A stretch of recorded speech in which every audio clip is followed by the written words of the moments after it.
sure. Oh my god. And some of them Yeah. are wearing cosplay. Yes, Sailor Moon. Usagi-chan. Okay, wow. Sailor Moon, Kamikaze. I wanna be Sailor Moon. The princess. Yeah, like this. 月に変わって足だけ。あ、 This そうね。 is eggplant. Not eggplant. Pokemon. Pokemon. Are you? Is that Pokemon? Pokemon's what?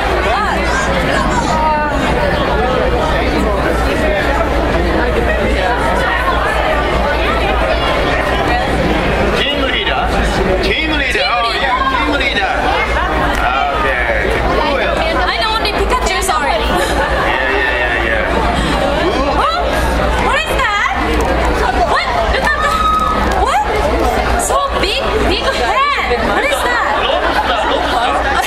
Are you lobster? Oh, no. Bunny? Pokemon? Tengu. Pokemon's I need character. it. Come on, you know. Everyone knows well. I need your help. Okay, yeah. He knows about cosplay. Dr. What's his name? Dr. Manuel. Dr. Emmanuel. Yeah. Okay. How you doing? I'm doing good. I'm enjoying the Sakura Matsuri. Oh yeah? Yeah. Okay, who is that? I'm not too sure. See, I'm from a Black Butler. Black Butlers, yeah. Okay. And who is that? The green color here? I thought it was an eggplant. Oh, I'm sorry, I don't know. Pinkie Pie. Spike? Come on. Oh, yeah, My Little Pony. Is that it? Okay, how about that green, another green girl? Hey, Emmanuel, come on! She's from Rosario Vampire. That's Mocha. Okay. I think maybe she's a tree. No? Pokemon. Oh my god, so many Pokemon. Pokemon still so popular. Yeah, Pokemon's popular. Oh yeah, okay. How about that guy? Yeah, he's a panda. Just a panda. Oh, Yeah, he's a panda. how about that the pink? I think she from Chobits. I know Pockets. Pockets? Chobits? I know that. Yeah, it's good. Wow. Okay. Who else? How about that guy? Which guy? This big guy. Are you cosplayer? The dragon. You. Okay. All right. Thank you so much, man. You helped us so much. Thank you.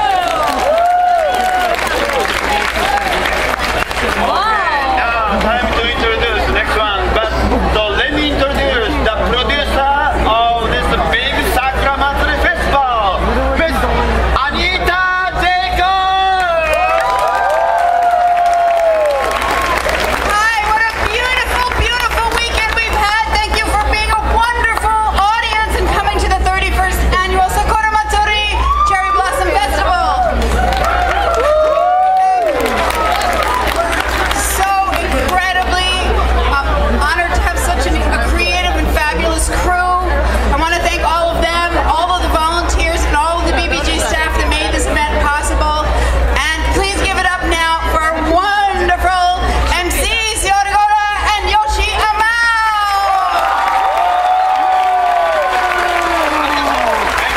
Thank you very much. Thank you, Yoshi. It's been a wonderful weekend. So delighted. And now we are so thrilled for the moment you've been waiting for to bring out the fabulous Uncle Yo!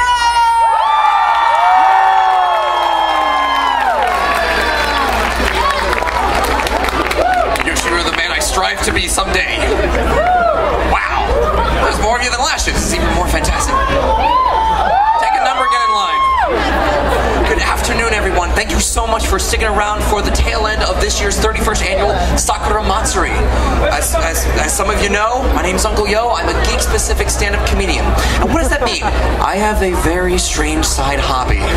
This is our third year of celebrating a very strange tradition that started over in Japan, and we just sucked it right over and made it our own. It's called cosplay. It's part costume, but it's a whole lot of playing. It's dressing up as the character that represents what you want to see in the world, being the change that you want to see in the world. Everyone today has had this fabulous opportunity here at the Matsuri to see a lot of Japanese performance, to see the taiko drums, to hear the music, to taste some of the food, to see some of the dancing. And there's a whole other underground society going on in Japan. It's not body sushi. Something a bit cooler. It is an entire convention dedicated to manga, the Japanese art of storytelling through comic strips. It's also through anime, which is their version. Yes, you can call it cartoons because it is animated. There are entire conventions, weekend-long exhibitions of people coming out dressed as their favorite characters. Everyone that I have behind stage is not just a costume, is not just a character, it's a story. Anywhere from a week to maybe almost a year in construction.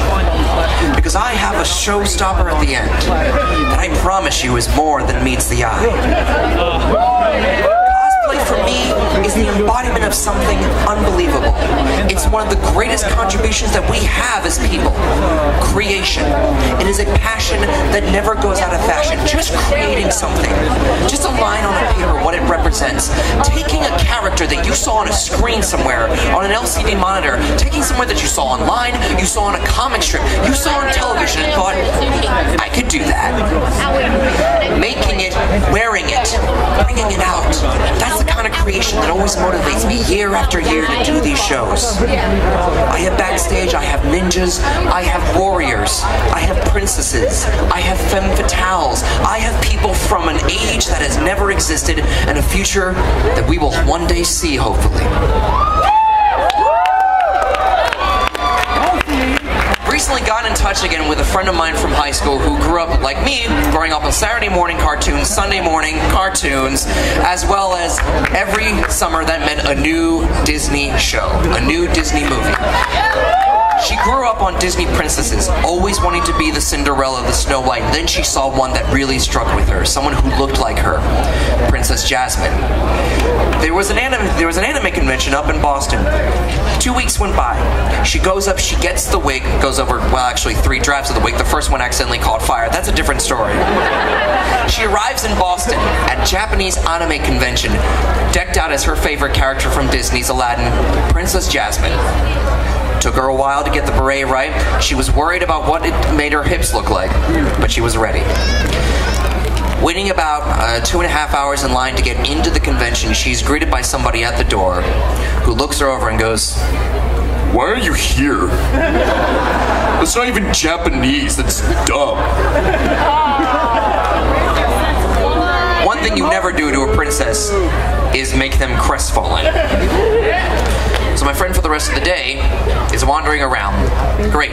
I don't even fit in to a place where everyone else is dressing up like I am. Suddenly there's a shriek from across the hall.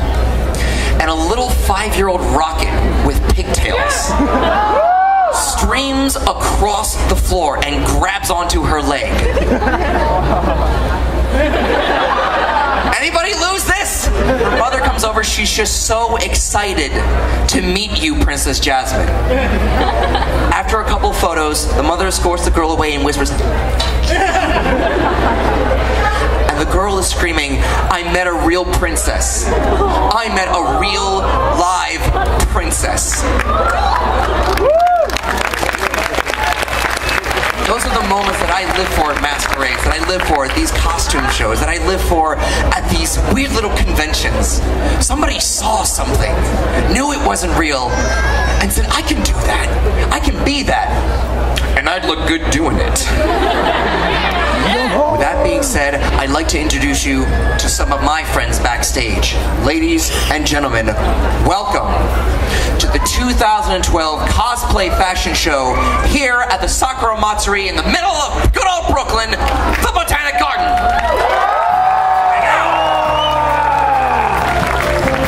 Our She is coming up as a fictitious character, one of my personal favorites, as Vocaloid star Hatsune Miku. Version to the dress that you'll typically see Hatsune Miku wearing. There is no teal, there's no black and white, there's also no daikon radish in here. But what she's thrown together is part handcrafted, part dollar store, part last minute, part 3 months into completion of this. A lot of the dress, a lot of the silks, so hand dyed, shipped over from Asia that you'll actually find out. So in addition to waiting about maybe 3 or 4 months for the shipment over, this costume took about 2 weeks in advance. Notice the hand printing on the cherry blossoms, notice the stockings, paying close attention to the medals and the hat. In addition to the wig, another week in dyeing and practice.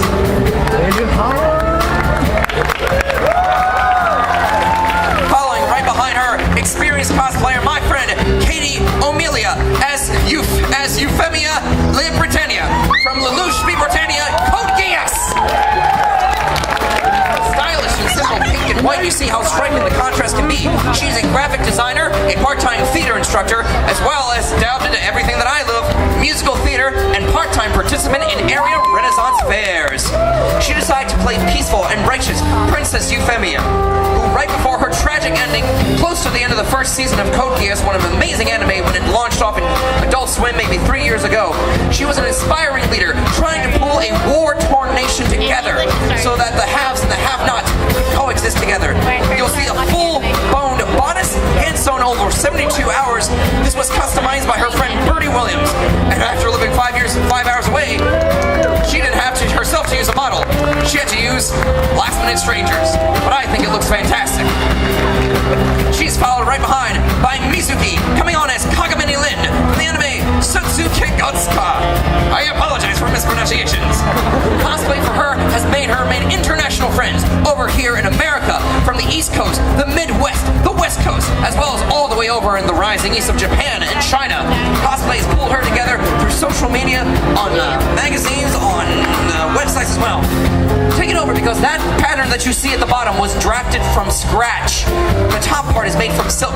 Polycotton blend is draped around her arms. That rose and the pink flowers that you see at the bottom of the white are stenciled and hand stenciled with actual acrylic paint. You're looking at over a week to make this costume. Thank you, Mizuki. How fantastic is that? One last pose. What do you think of that one?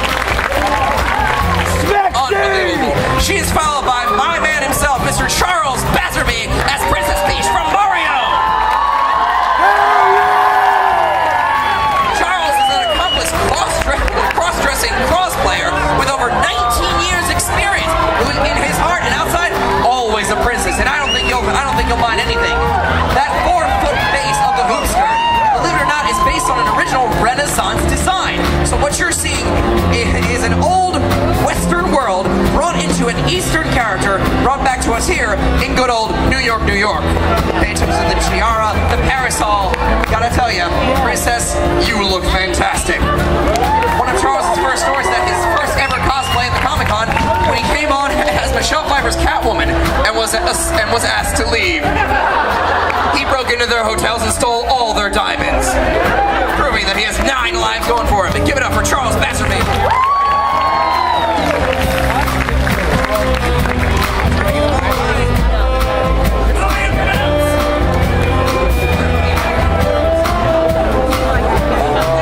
There we go, Shaquana.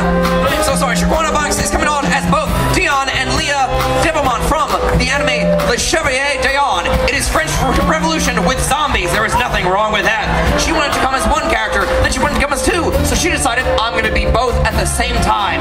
An incredible mix of male and female, brother and sister coming together on the blade, which is custom, has been spelled out in puffy paint, Sic Nomen Dom Benedictum, which I can only presume is Latin for zombie gonna die. That costume costs over $200 as half a hoop skirt design. It was premiered 4 years ago at the New York Anime Festival, and that just looks fantastic. Thank you, Shaquana. Told you, you never know where they're gonna take it. Coming up, give it up for Sarah Sienna, coming on as Amy Rose from Sonic the Hedgehog. She's joined by Luna Robotnik, a 98-pound New Yorker, as Sonic the Werehog from Sonic Adventures. Pay very close attention to that hammer, because that is a decorated dog food container with painted pie tins. The entire thing weighs maybe half a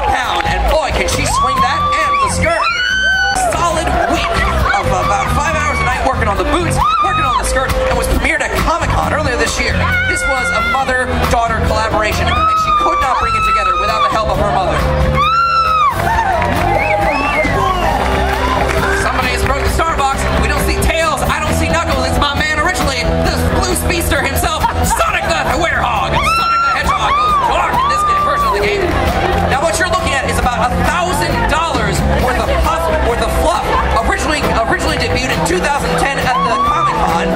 You're looking at fun foam are around for the shoes, are on the ends of her fingernails, as well as those vicious fangs. You're looking at black chevron and white foam around for the eyes that you can just barely see out of. Over 120 hours went into the completion of this costume. This is her first attempt at doing a full body fursuit, and I think you'll agree it looks pretty fantastic. Now that headpiece weighs about 10 pounds and is not only part motorcycle helmet, but also part duct tape, part foam, part glue, part safety pin. Here's hoping she does not pass out from heat stroke. I did see that. And a lovely dude.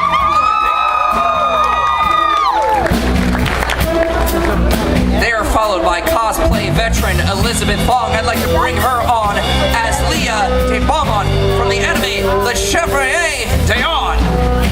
French Revolution and zombies. What is wrong with that sentence?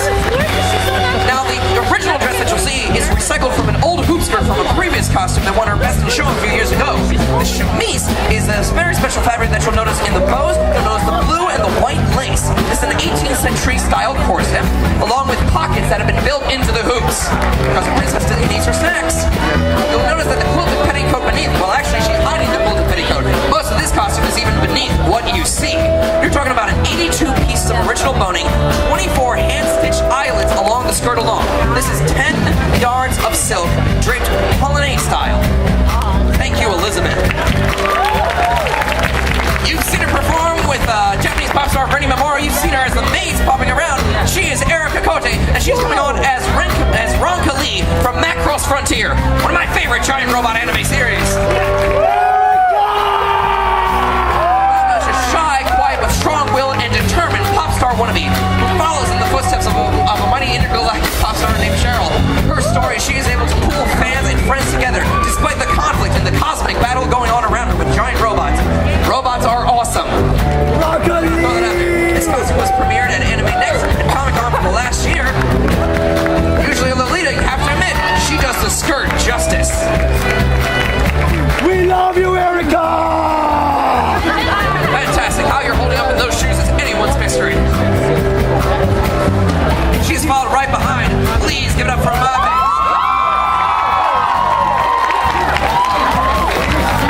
Gabriel Falcon brings us the mysterious, whip-wielding, dagger-darting warrior from the Legend of Zelda game Ocarina of Time. You're looking at about 8 times the Velcro. This is the design she's had in her mind for the past 3 years. You'll notice denim is on the arm. That is hand-stitched because for the 3 years that Gabriel has been doing cosplay, she has never worked with a sewing machine. That is all handmade. This is her Smash Brothers Brawl version of the outfit. The whip and the Matsuri. She's got a couple of daggers hidden as well, but of course, not live steel. You'll notice spandex around the leg. You'll notice all of the hand stitch and about a solid month going into the wig and the sword itself. And she has officially been disarmed. We're playing Brawl. Is there Pikachu just launched that? Fantastic. Give it up for my man Sheep.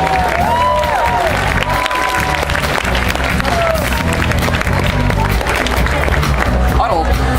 She's followed behind by Megan Orchison. Thank you, Hud. She comes on as Taiwan from Axis Powers Italia.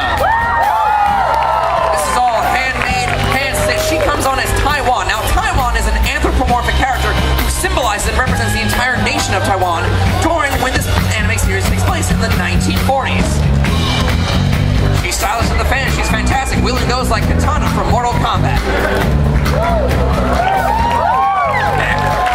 Still don't know how you do that. That's fantastic.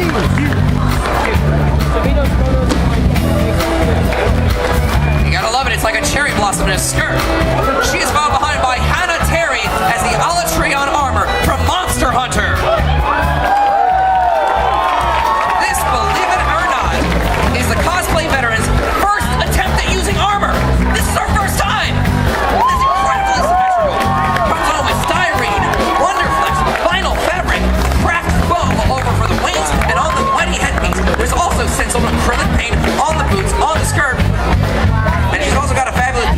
right there. Not sure how, I'm standing right here. Using her fashion skills, she hopes to one day work as a fashion stylist and a costume designer. And after seeing what she can bring from a computer screen, I don't think she'll have any problem assuming that, do you? Unbelievable. Now, if you are a fan of Square Enix JRPGs, have I got a final for you. Please welcome the cast of Final Fantasy 13. Tiffany Chang as Oreba Dia Veneer, an MIT student and hobbyist and a Square Enix enthusiast, playing a strong-willed character.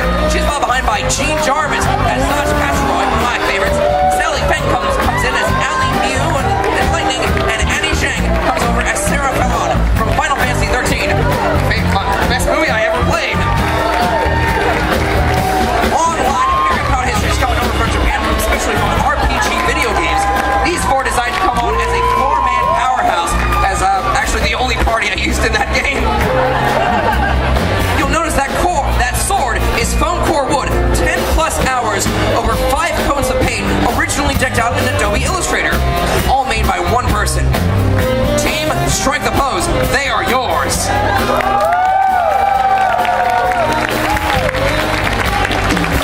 Unbelievable. They are followed by an old school anime. Revolutionary Girl Utena has been brought to you.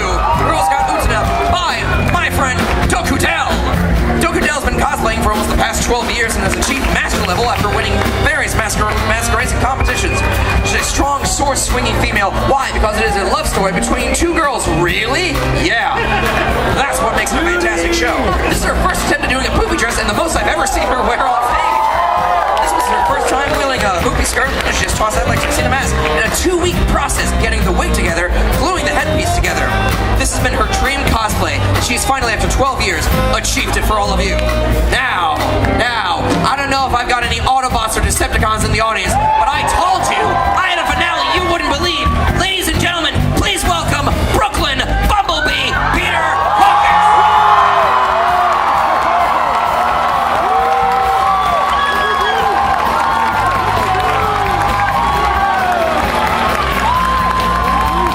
Didn't I tell you giant robots were awesome?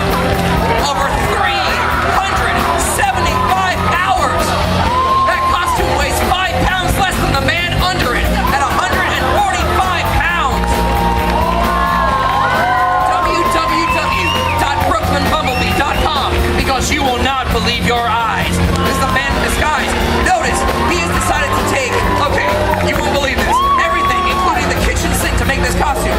He is wielded with phone chargers, egg slicers, phone headsets, sponge holders, toothbrush holders, plumbing supplies, and everything else above, below, and behind the kitchen sink or the back rows of Home Depot. This is an original costume. He has made Optimus Prime, he has made the Terminator, he has made the T-1000, and he brings Bumblebee to the stage here. Brooklyn represented.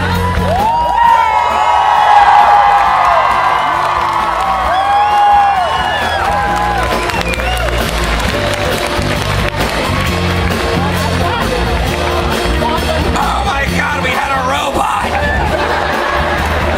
All right, guys. And here we go.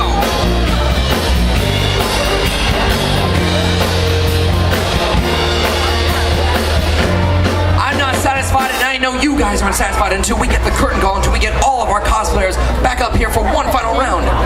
You have it in you? Fantastic!